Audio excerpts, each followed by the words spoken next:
ओम नमो नारायण। हिमालय के साधक इस धर्म यात्रा में आपका फिर स्वागत है। आज हम बात करेंगे हिमालय की महान सिद्ध योगिनी मांडव्य सारा की।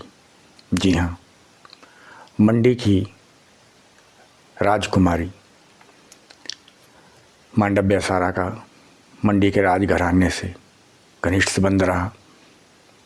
लगभग सैकड़ों वर्ष पहले ये दिव्य चेतना मंडी में राज परिवार में अवतरित हुई और उन राजकुमारी का नाम था मांडव्य सारा। और मांडव्य सारा धीरे धीरे बड़ी हुई और रिवालसर में गुरु पद्म संभव जी के संपर्क में आए। गुरु पद्म संभव और मांडव्य सारा जी का आध्यात्मिक संबंध था, ज्ञानमय संबंध था, ये गुरु शिष्य का संबंध था। और मांडव्य सारा जी ने हिमालय में भी तपस्या की, हिमालय यात्रा भी की। वो हिमालय की महासाधक हैं और हिमालय में उच्च कोटि के गुरु मंडल, ज्ञान मंडल, सिद्ध मंडल से चेतना प्राप्त करके, विद्या प्राप्त करके, शक्तिमान बन करके वापिस आई। एक महान वीरांगना कहलाई, एक वीर साधिका कहलाई। और उन्होंने अन्य भी कई साधिका तैयार की, धर्म की रक्षा के लिए, ज्ञान की रक्षा के लिए और मानव जाति की रक्षा के लिए। और बताया कि कैसे एक शक्ति, एक स्त्री जो है सबला बन सकती है और वीरांगना बन सकती है। और ज्ञान, चेतना, तपस्या की तो वो मूर्ति थी, मगर उनमें करुणा और प्रेम भी था। ऐसी देवी भगवती, जिसको बुद्ध धर्म में मंडार देवी या मंडारवा जी कहते हैं, वे मांडव्य सारा महान राजकुमारी के साथ वे एक महासाधिका भी थी। तो इस प्रकार से उनके अंदर बाल्यकाल से ही साधना के गुण थे। सत्य की खोज उनका लक्ष्य था कि सत्य क्या है जीवन का। इसलिए वो सत्य की खोज उन्हें विद्रोह की तरफ ले गई, संकल्प की तरफ ले गई और हिमालय की तरफ ले गई। और उन्होंने बहुत दुख भी झेला, बहुत कष्ट, बहुत पीड़ा, बहुत समाज का पीड़ाएं भी झेली, लेकिन वे अपने लक्ष्य पर अडिग रही और तन में मनः शिव संकल्प मस्तु। और सबसे बड़ा सौभाग्य तो उनको तब हुआ जब उनको उच्च कोटि के गुरु मिले, जो पूर्ण आगम के ज्ञाता थे, आगम के सिद्ध थे, जिनका नाम था गुरु रिंपोचे, गुरु पद्म संभव जी। और वे रिवालसर में उच्च कोटि की साधना करते रहे। और इस बीच पद्म संभव जी का वहाँ पर एक नया अवतार भी हुआ था। एक बहुत लंबी कथाएं हैं, बहुत लंबा इतिहास है।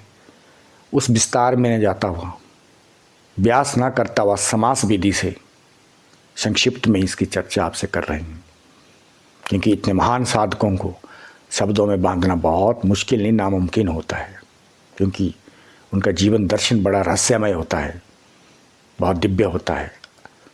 लेकिन हम कोशिश कर रहे हैं कि आप उनके बारे में जान करके ऊर्जावान बन सके, चेतनावान बन सके और प्रेरणा ले सके कि ऐसे ऐसे महासाधक साधिकाएँ हमारे भारत में हुई है, हिमालय में हुई, जिन पर सबको नाज रहा है, मगर पहले पहले बहुत विरोध होता है।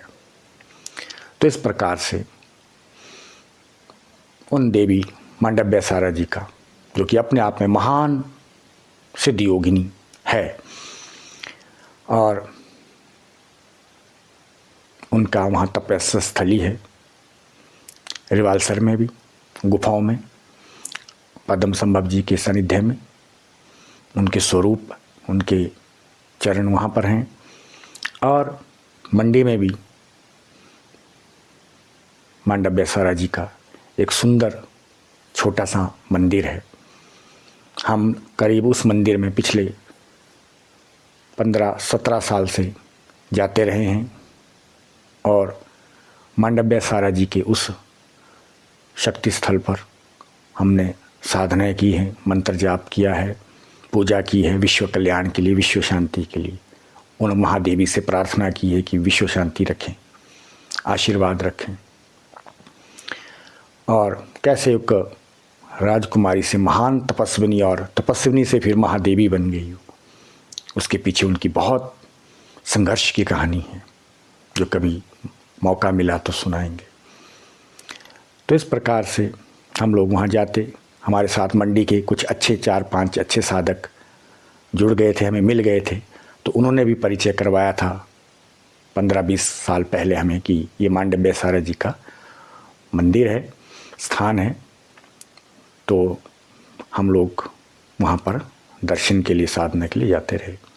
और मैंने देखा वहाँ लामा भी कुछ आते थे और वो लामा लोग भी वहाँ मंत्र जाप करते थे, क्योंकि वे लामाओं की भी अब देवी हैं, क्योंकि वो बुद्ध धर्म में, बुद्ध आगम में दीक्षित हो चुकी थी। इसीलिए ऐसी दिव्य महानारी का, महासाधिका का वहाँ पर सब पूजन करते, अर्चन करते। और जो वहाँ के लोकल आदमी हैं, छोटी काशी मंडी के, वो लोग भी वहाँ पर उनका दर्शन करते हैं। उनकी वहाँ चरण पादुका है, मंडी में चरण पादुका स्पर्श करते हैं। मंदिर थोड़ा नीचे जाके है।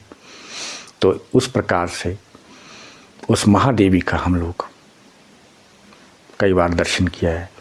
अब 2-3 साल से वहाँ जाना नहीं हो पाया है, लेकिन हम लोग जब पहले वहाँ साधना करते थे मांडव्यसारा जी के उस मंदिर शक्तिपीठ में, तो वहाँ बहुत आनंद आता था, बहुत शांति थी और ऐसा लगता था वहाँ बहुत वाइब्रेशन है।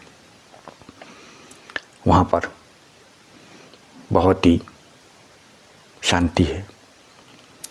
और कभी आप भी जाइए तो बहुत मर्यादा के साथ वहाँ दर्शन करिए, क्योंकि वो मंदिर, वो स्थान थोड़ा सा भूगर्भ में है। ऊपर से ही सब लोग, भगत लोग दर्शन करते हैं। और हम लोग वहाँ पर साधना करते थे और उच्च कोटि के लामा भी वहाँ पर साधना करने आते थे, दर्शन करने आते थे माता महादेवी मांडव्यसारा का। तो मांडव्यसारा अद्भुत महादेवी है। बाद में वे अपना कार्य करके, विद्याओं को स्थापन करके, महान साधिकाओं को क्रियाशील करके वे वापस हिमालय चलेंगी। और उनकी जो दिव्य आत्मा है वो आज भी हिमालय के पवित्र स्थान में, मैंने सुना है कई महापुरुषों से कि वे आज भी साधनारत हैं। और मैंने तो एक योगी से, वो योगी दक्षिण भारत के थे, उनसे सुना था कि वे आज भी ज्ञानगंज में साधना कर रही हैं, उनकी दिव्य आत्मा। क्योंकि शरीर तो एक दिन अंतर्ध्यान होता है, लेकिन तिरोधान होता है, लेकिन आत्मा, दिव्य आत्मा सदा ही अमर रहती है और अगली जर्नी पे, अगली यात्रा पे निकल जाती है, आध्यात्मिक यात्रा पर, और पीछे छोड़ देती हैं वो यादें और इतिहास। मगर मंडरवा देवी इतिहास भी है, वर्तमान भी है, सत्य भी है और भविष्य भी रहेगा। और एक महान वज्र गुरु की वो शिष्य हैं, एक महान सिद्ध पुरुष की वो साधिका हैं। और अब साधिका नहीं, अब तो स्वयं सिद्ध हैं। और अब उनका यहाँ से कोई संपर्क नहीं है, बस उनके शक्तिपीठ हैं, उनके मंदिर है, उनकी मूर्ति है, उनकी पादुका है, और उनका स्पर्श दर्शन करके भी उनके आशीर्वाद मिल जाते हैं। मांडव्यसारा जी का जीवन बहुत विस्तार वाला है, क्योंकि 15-20 साल हमने वहाँ पर महादेवी के चरणों में बीच कभी कभी जाते थे हम 10 दिन में, हफ्ते में उस मंदिर में, और बैठ कर के आधा घंटा 20 मिनट जाप करते थे, ध्यान करते थे। और रिवालसर भी हम बहुत समय जाते रहे, वहाँ भी साधना करते रहे। और वहाँ रिवालसर में भी माता मंडारबा की तपोस्थलियाँ हैं, गुफाएं हैं, जहाँ पद्म संभव जी के साथ उन्होंने उच्च कोटि की साधनाएं संपन्न की और अपने जीवन को ऊर्ध्वगामी किया। मगर ये बहुत कठिन है, आम व्यक्ति देखा देखी में ऐसा ना करें, क्योंकि ये तो जिनमें संस्कार होते हैं वही इस मार्ग में आगे बढ़ते हैं और बुलंदियों को स्पर्श करते हैं। इसीलिए प्यारे पद्म संभव जी और लोमस ऋषि, रिवालसर में लोमस ऋषि जी की तपोस्थली है, भगवान लोमस ऋषि जी का भी हमने वहाँ दर्शन किया है। वहाँ महादेव का मंदिर है रिवालसर में। उस महादेव मंदिर में भी हमने कभी सब साधकों के साथ विश्व कल्याण के लिए मिल करके 108 कमल के फूल चढ़ाए थे और महारुद्राभिषेक किया था। उसमें वहाँ पर भूकंप हो रहा था। तो इस प्रकार से वो पवित्र झील है, वहाँ पर, वहाँ दैविक शक्ति है, देवी देवताओं का वास है। उसे पवित्र बनाना चाहिए, उसको शांतमय रखना चाहिए और वहाँ करुणामय तरीके से जाना चाहिए। और वहाँ केवल घूमने फिरने नहीं जाना चाहिए, ज़्यादातर वहाँ मंत्र जाप करें, ध्यान करें, पूजन करें लोमस ऋषि जी का, पद्म संभव जी के वहाँ पर उनका दर्शन करें। और वहाँ मठ है, वहाँ मठ में भी भगवान का दर्शन करें। और इस प्रकार से मंडप बैसारा जी की यादें आज भी हमारे मानस में हैं और मंडप बैसारा आज भी दिव्य लोक में, दिव्य धाम में जो है अपने महान सिद्धों और बोधिसत्वों के साथ में ध्यान मग्न है। और इन्हीं शब्दों के साथ एक बार फिर आप सबको धन्यवाद। नमो नारायण।